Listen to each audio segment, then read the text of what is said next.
Bonjour à tous et bienvenue dans cette nouvelle vidéo. Nous sommes heureux de vous retrouver pour explorer ensemble l'une des questions que nous pensons être parmi les plus intéressantes sur la trajectoire de vie que fut celle de Tom Elvis Gelusor. On sait que celui qui deviendra plus tard Lord Voldemort avait déjà commencé à arpenter un chemin qu'on peut qualifier d'être très ténébreux bien avant son arrivée à Poudlard. On se souvient en effet que dès l'orphelinat, il s'était rendu coupable de certains actes, terribles parfois, sur ses petits camarades. L'épisode de la caverne, notamment au bord de la mer, mériterait en soi que nous y consacrions une vidéo entière, et tout cela sans compter évidemment l'entièreté des souffrances qu'il a pu, faire subir à d'autres enfants pendant toute cette période-là. Mais ce n'est pas en arrivant à Poudlard, bien au contraire, que Voldemort va revoir à la baisse ses ambitions sur le sujet et ses méthodes. Bien au contraire, désormais la magie lui permet d'agir à sa guise et surtout, il peut apprendre à la maîtriser, à en faire une véritable force au service de ses plans démoniaques. Pourtant, durant toute sa scolarité, le futur Seigneur des Ténèbres ne sera jamais exclu à aucun moment de Poudlard, semblant presque jouir d'ailleurs d'un statut complètement à part, voire privilégié, voire protégé, lui permettant d'éviter absolument tout type de sanction. C'est donc à la question de savoir pourquoi Voldemort n'a jamais été renvoyé de l'école de sorcellerie que nous allons essayer de répondre aujourd'hui par cette journée caniculaire. Très naturellement, beaucoup de lecteurs connaissent probablement de grandes parties de la réponse, mais demeurent tout de même encore quelques points d'interrogation sur ce sujet, et il nous semblait intéressant de tenter d'explorer cette thématique, d'autant plus qu'elle n'est que survolée de très très très loin par l'adaptation cinématographique qui ne traite que le sujet au travers de quelques flashbacks, intéressants certes, mais qui mériterait quand même d'être un petit peu mieux exploité, et c'est certainement, et en tout cas on l'espère, ce que la série permettra de faire, puisque évidemment une série, voilà, c'est quasiment 10 heures de contenu face à 2h20 de contenu maximum pour un film. Au moment de son arrivée à Poudlard, Tom Gelusor est déjà en soi, on pourrait le dire comme ça, un cas à part. Son processus d'admission ne s'est pas exactement déroulé comme pour tous les autres enfants, et pour cause, on sait qu'il était orphelin de père et de mère et ne disposait donc, en tout cas, à sa connaissance, d'aucune famille encore vivante pour ce qui concernait son entourage. Il fallait donc que quelqu'un soit capable de l'informer de l'existence du monde magique avant son arrivée à Poudlard et donc de l'accompagner un petit peu sur ce chemin. C'est d'ailleurs une procédure qui se répétera avec Harry Potter, où Rubeus Hagrid, on s'en souvient, sera envoyé vers Harry pour tenter de comprendre les raisons de l'absence de réponse aux lettres d'admission envoyées par Poudlard. Dans le cas de Gelusor, évidemment, c'est Albus Dumbledore qui se chargera de cette besogne. Rappelons d'ailleurs qu'à cette époque, Albus Dumbledore n'est pas encore le directeur de Poudlard. Il est un professeur respecté, certes, mais un professeur parmi les autres, ni plus ni moins. Cependant, c'est aussi un professeur avisé et déjà un grand sorcier sur qui de très nombreux espoirs commencent à reposer, notamment pour tout ce qui concerne la menace de ce temps qui est Gellert Grindelwald. L'arrivée de Tom Gelusor à Poudlard se fait effectivement au plus fort de la crise de la Grande Guerre du monde magique, dans un contexte où l'antagonisme entre les alliés de Grindelwald et les autorités magiques internationales est de plus en plus violent. Évidemment, Gelusor ne peut pas imaginer une seule seconde qui est Albus Dumbledore. Mais son instinct, et c'est intéressant, va tout de suite lui faire comprendre que ce professeur est très loin d'être un ami, et ne sera pas amené à fermer les yeux sur ce qui passionne Gelusor, à savoir faire le mal et exprimer à peu près toute la cruauté que contient son âme. De son côté, Dumbledore a lui aussi parfaitement compris et senti qu'il y avait quelque chose d'étrange et de pas normal dans la personnalité de ce jeune garçon. Quelque chose d'inquiétant, quelque chose de profond, mais aussi quelque chose de puissant. À ce moment-là de l'histoire, évidemment, Dumbledore ne sait absolument rien, ou presque, de l'histoire de Tom Gelusor. Il ignore totalement que ce dernier est un descendant en ligne directe de Salazar Serpentard, mais certaines informations vont le mettre sur la piste, comme notamment le fait d'avoir la capacité, par exemple, de parler le fourche-langue, la langue des serpents, ce qui est quelque chose d'assez inquiétant et qui ne rentre pas, on va dire, dans la normalité des choses. Cependant, déjà mis au courant des problématiques que posait Tom Gelusor vis-à-vis des enfants moldus de l'orphelinat par la directrice, Dumbledore ne pouvait que se douter que la nature de cet enfant ne le portait pas naturellement, effectivement, vers le bien. Le pensait-il condamné d'avance ? C'est possible en partie. Après, ce n'était pas à ce stade le sujet le plus important qu'il avait à gérer, dans la mesure où, encore une fois, la Grande Guerre du monde des sorciers représentait la menace la plus imminente et la plus active, et donc nécessairement la plus dangereuse de toutes, ce qui fait que tout ça est passé un peu au second plan. Tom Jedusor découvre donc Poudlard et le monde de la magie, bien évidemment. Il se montre quasi immédiatement particulièrement doué pour l'exercice de la magie. Cela se voit qu'il a un réel talent. Il sait se faire apprécier des rares personnes qui réussissent à le considérer, mais aussi de ses enseignants qui apprécient d'avoir un élève à la mesure de Tom Jedusor. En effet, quoi de plus intéressant, effectivement, et de plus sympathique pour un enseignant que d'avoir un élève qui surclasse tous les autres, c'est se montrer attentif aux consignes, est poli, et réussit, voire même excelle dans absolument tout ce qu'il entreprend.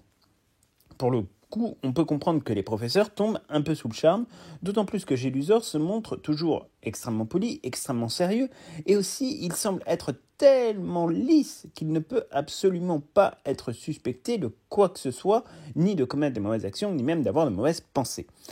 Une facette que l'on a du mal à imaginer quand on connaît le Voldemort que nous rencontrons effectivement au temps de Harry Potter. C'est le côté très séducteur en fait de Tom Jedusor, qui sait parfaitement manipuler et instrumentaliser son auditoire, élève comme professeur.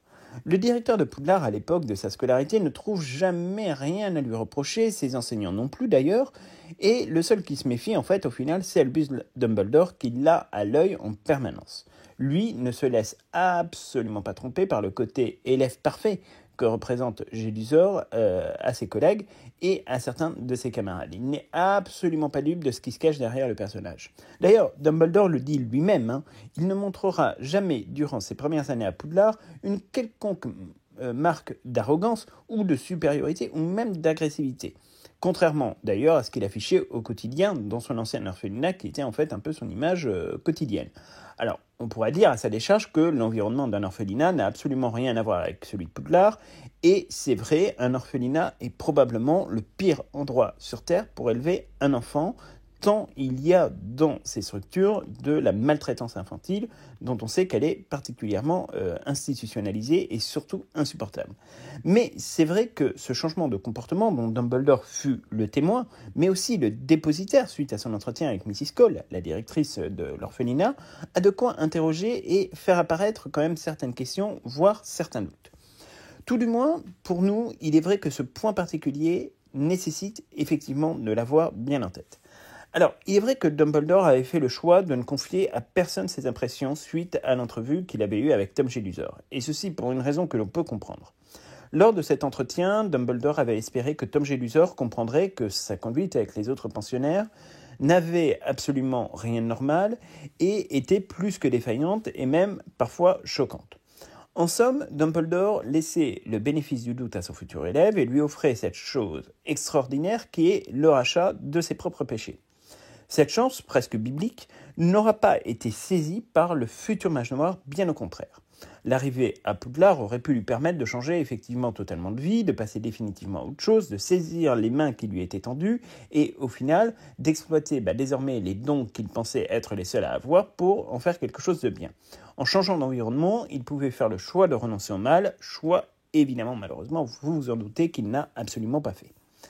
Quand Albus Dumbledore retrouve Tom Jedusor à Poudlard, il comprend assez rapidement que ce dernier n'a jamais fait effectivement le choix ni de changer, ni de renoncer vraiment à ses objectifs. Intrigué depuis le départ par ce garçon plus que singulier, Dumbledore avait fait le choix quand même de le garder à l'œil. Probablement parce qu'il pressentait que quelque chose ne tournait pas rond et qu'il existait une menace qu'on pourrait qualifier comme étant une menace latente. Au départ, Dumbledore ne trouve absolument rien à redire au comportement de Tom Jedusor, même s'il percevait la différence dans la nature des relations qu'il pouvait avoir vis-à-vis des relations que Tom Jedusor pouvait entretenir avec d'autres enseignants. Jedusor se montrait toujours très réservé et distant vis-à-vis d'Albus Dumbledore, comme si ce dernier regrettait d'avoir montré une partie de sa réelle nature et des tréfonds de son âme. Il est vrai qu'il avait péché et pensé un peu trop qu'il était exceptionnel en se livrant sans prendre aucune précaution à un inconnu dont il ne pouvait imaginer en réalité quel était son rôle. Au fur et à mesure des années, sous la surface parfaite que Jedusor présente chaque jour aux enseignants ou aux directeurs, Albus Dumbledore remarque cependant que le comportement de son élève est suspect. Ce dernier commençait à s'entourer de fidèles, ce petit noyau d'élèves, tous évidemment quasiment chez Serpentard, se comportaient comme une espèce de bande soudée autour du leader, mais c'est surtout ce que renvoyait ce groupe comme impression qui était suffisamment marquante pour que Dumbledore s'en souvienne plusieurs dizaines d'années après. Selon lui, il existait au sein de l'école une forme de fascination ténébreuse pour ce groupe. De nombreux incidents dans le château vont émailler les 7 années d'études de Tom Jedusor, mais sans que ce dernier ou son groupe ne puissent être reliés directement à tout cela. Ils étaient suffisamment malins pour ne jamais se faire coincer. C'est à ce stade notamment que survint l'étrange histoire de la Chambre des Secrets, dont on sait que le responsable désigné, faute de mieux, fut Rubeus Hagrid lors de sa seconde année d'études à Poudlard. Tom Jedusor, qui était plus âgé et déjà préfet de la maison Serpentard, avait en effet trouvé le moyen d'ouvrir la Chambre des Secrets et avait commencé à tester son pouvoir de contrôle sur le basilic.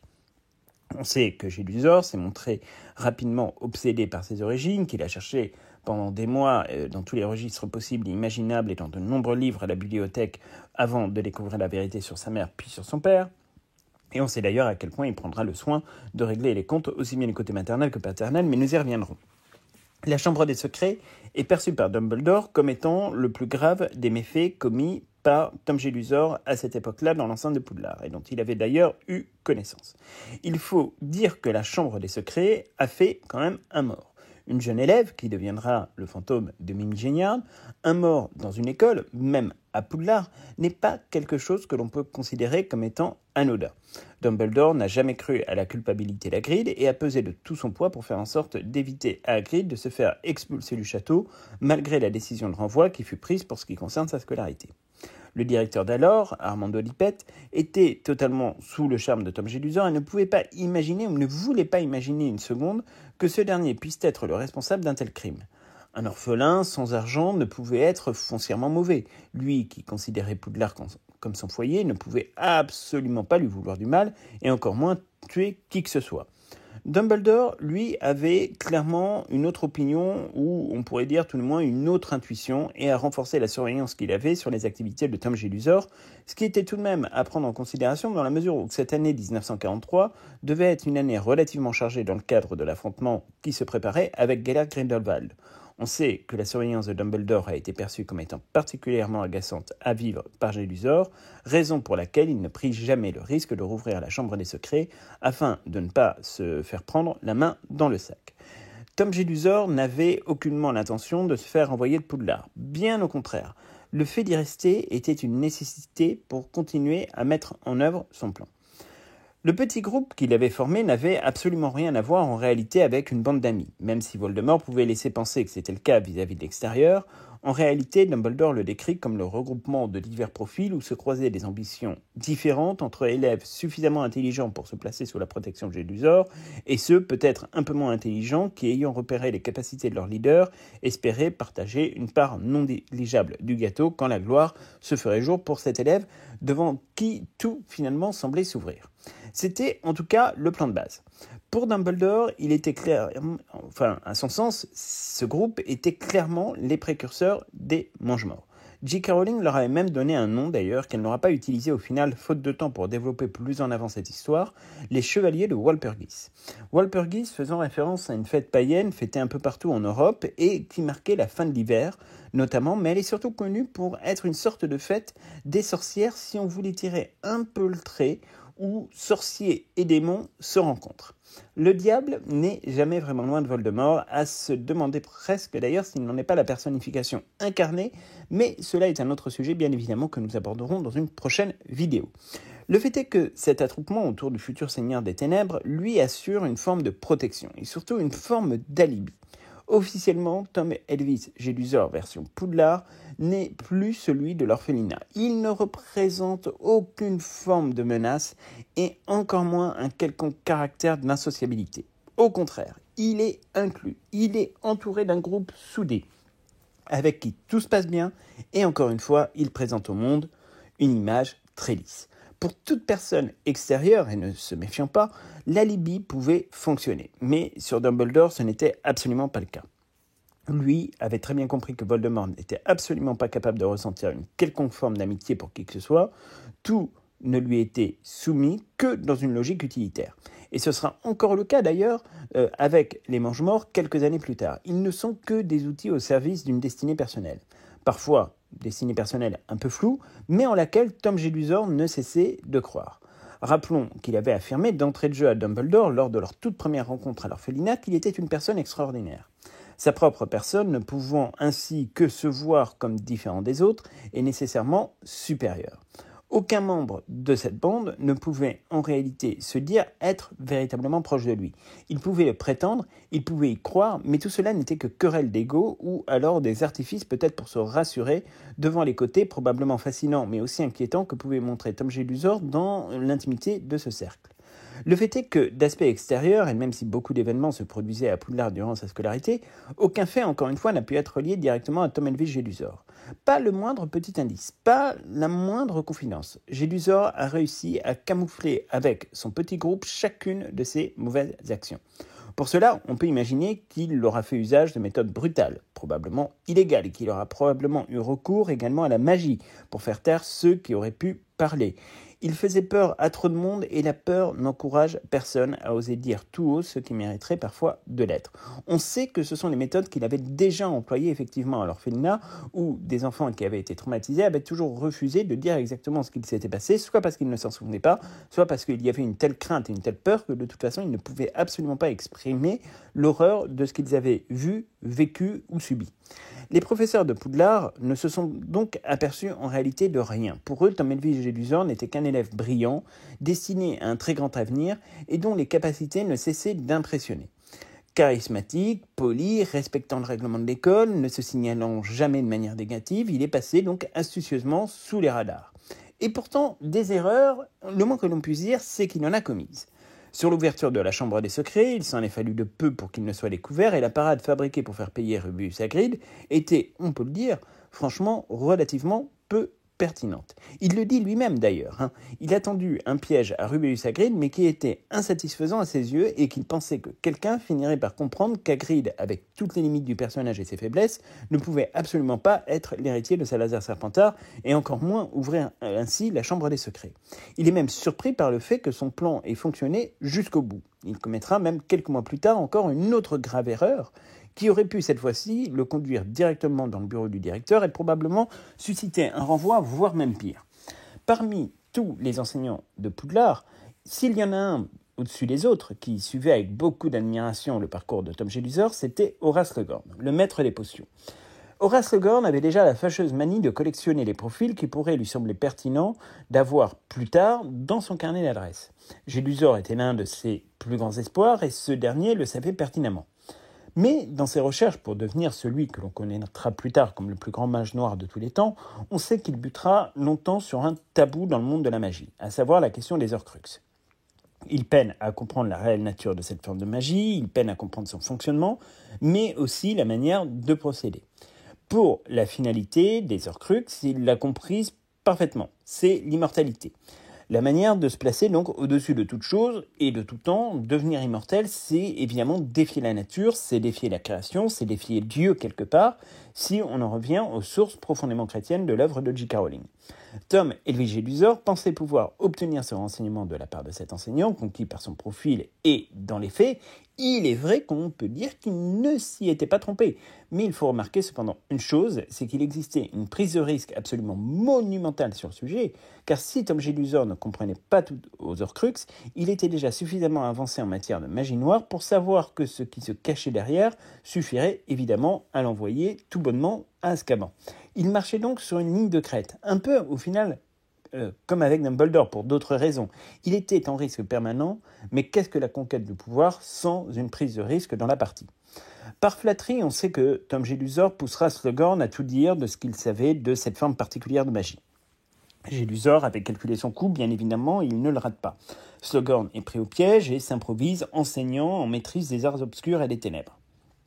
En donnant ces informations, Slughorn perçoit peut-être inconsciemment qu'il vient d'ouvrir la porte aux enfers pour se déverser sur la terre. Mais il poursuit son raisonnement, présente l'intérêt des Horcruxes, mais aussi la nécessité d'en passer par l'acte le plus abominable qui soit, c'est-à-dire le meurtre. Jedusor est absolument fasciné. Slughorn comprend qu'il est allé trop loin et fera jurer à Voldemort de ne rien dire à qui que ce soit et que cette discussion ne revêtait évidemment qu'une dimension académique comme l'acquisition d'une connaissance supplémentaire pour mieux comprendre le monde dans lequel il évoluait. Il faut aussi comprendre qu'il vaudrait mieux que, globalement, personne ne soit à peu près au courant de cette conversation et de son contenu.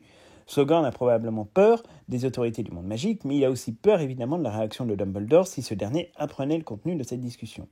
Les deux se tiennent en réalité, si l'un chute, l'autre chutera également. En tout cas, c'est vrai pour Slughorn, pour Gélusor, il sait déjà ce qu'il lui reste à faire, ce qu'il accomplira très rapidement d'ailleurs par la suite en assassinant, on sait, son père et ses grands-parents paternels, puis des centres de domicile fixe, puis des sorciers, et on connaît ensuite malheureusement la longue suite derrière le passé de Tom Gélusor. En dehors de cette prise de risque monumentale, Tom Gélusor s'est donc contenté de rester globalement dans les clous, usant de très nombreux artifices, de nombreux subterfuges, de très nombreuses dissimulations pour cacher ses plans aux yeux de Dumbledore. Ce qui malheureusement, on le sait, fonctionnera. Dumbledore et lui, on le sait, sont en train de se livrer en fait à une énorme partie de cache-cache, au fond, parce que Dumbledore a besoin de preuves pour le mettre hors d'état de nuire, mais Tom Gélusor a l'intelligence de rester suffisamment loin pour ne pas attirer l'attention, car au fond, ce dernier sait que Dumbledore est d'une autre trempe que les autres enseignants, et il va le découvrir au fur et à mesure de sa scolarité à Poudlard et des événements de la Grande Guerre du Monde Magique avec Gellert Grindelwald. Il faut aussi noter que ce cache-cache, il va durer malheureusement pendant plusieurs décennies. Et ça, c'est vrai que c'est un véritable sujet qui n'est absolument pas abordé dans l'adaptation cinématographique, parce qu'il y aura eu d'autres étapes, évidemment, que la scolarité de Tom Gélusor à Poudlard. Ça, c'est vraiment quelque chose qu'il faut prendre en considération dans la relation qu'il entretient avec Dumbledore, c'est que vraiment cette partie de cache-cache a duré pendant très longtemps. Bref, ainsi, sans preuve, sans raison d'incriminer un élève, pourquoi le renvoyer? Avec quelle justification? Tom Elvis Gélusor était un élève bien sous tout rapport, destiné à un brillant avenir, possédant des compétences, il est vrai, remarquables en matière de magie. Il est préfet de la maison Serpentard, méritant pour avoir su briser le cycle absolument infernal de l'orphelinat et s'élever socialement. Rien ne peut venir stopper un tel destin, une telle ascension. Après tout, personne ne s'est jamais plaint de lui, et ceux qui auraient pu le faire, soit n'en ont jamais eu l'occasion pour les raisons qu'on peut imaginer, soit ont fait l'objet de menaces suffisamment crédibles, ou sont même morts, comme dans l'affaire de la Chambre des Secrets. Les secrets de Gélusor étaient tout aussi bien gardés au final que la Chambre, car personne n'aura jamais réussi à le confronter définitivement à ses responsabilités du temps de sa scolarité. Personne ne réussira jamais à le mettre en faute. Après le temps de Poudlard, il était de toute façon trop tard et cela ne relevait plus des compétences du corps professoral et de la direction de Poudlard, mais bel et bien du ministère de la Magie.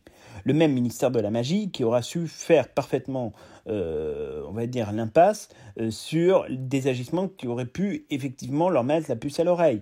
On sait que Tom Gélusor, du haut de ses 16 ans, aura réussi le coup d'ensorceler son oncle, de lui voler sa baguette, de commettre des assassinats avec et de créer son premier Horcrux. Et on sait à quel point ce système, qui permet donc de repérer la magie utilisée par les jeunes sorciers qui n'en ont pas encore l'âge, et la maîtrise donc de l'expression de leur magie, peut avoir des failles dans la surveillance, et notamment du fait que, par exemple, quand un sorcier mineur lui un sortilège dans une maison où il y a un sorcier majeur, le ministère de la Magie n'est absolument pas capable de faire la différence. Bref, au final, on ne peut que constater l'échec monumental de l'institution Poudlard, puis plus tard de l'institution publique à repérer les loups solitaires en son sein et à gérer ce type de personnalité très discrète mais absolument très dangereuse.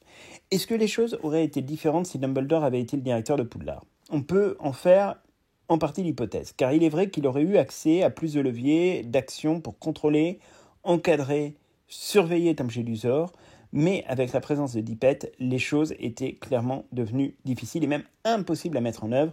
Dippet est-il responsable? Oui, comme tous les autres enseignants d'ailleurs, mais que peut-on faire face à la duplicité du mal? Ça, c'est vraiment une question qui est au centre de l'œuvre de J.K. Rowling, où il y a vraiment beaucoup de questionnements qui tournent autour de ce sujet-là, et nous y reviendrons, on pense, à la rentrée, parce que c'est vraiment un sujet qu'il faut regarder, parce que c'est vrai que dans la manière dont Tom Gélusor s'est comporté, il y a quand même toute une dimension de dissimulation, de duplicité en fait, et de manipulation, qui est vraiment une tactique totalement diabolique, et qui est vraiment quelque chose que on ne peut pas décorréler effectivement de la nature même du mal. Enfin, c'est vraiment un sujet qui est très intéressant et sur lequel on a des tas de choses à vous dire, et on espère vraiment qu'on aura l'occasion de faire cette vidéo à la rentrée.